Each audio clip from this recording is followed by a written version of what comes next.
babu wata sura da tafi wannan sura falala da daraja a alkur'ani in ji muhammadu rasulullah sallallahu alaihi wasallam. al'imamu tirmidhi ya rawaito da hadisin da shi da kansa ya inganta daga abu huraira, Allah ya kare yarda ga abu huraira.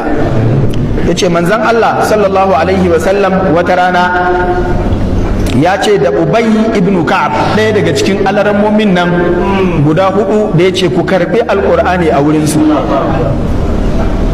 ya ce a tuhibbu an u'allimaka suratan lam yanzil fi taurati wala fil injili wala fi zaburi wala fil furqani mithluha.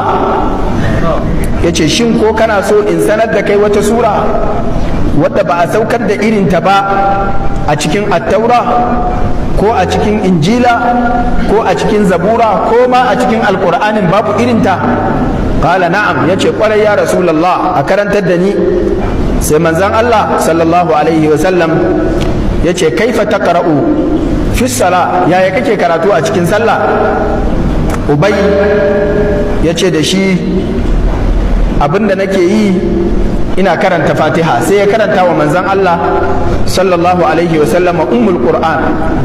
sai manzan Allah sallallahu alaihi wasallam ya ce wallazi nafsi biyadihi ma unzilat fit taurati wala fil injili wala fil zaburi wala fil furqani mithluha. Ya ce na rantse da ubangijin da raina ke hannunsa, ko bai rantse ba gaskiya ne. Ya ce Allah bai saukar da wata sura da ta kaita ba, ko a cikin attaura ko injila ko zabura ko cikin alkur'ani. Wannan hadisi ingantacce ne, Albani ma ya inganta.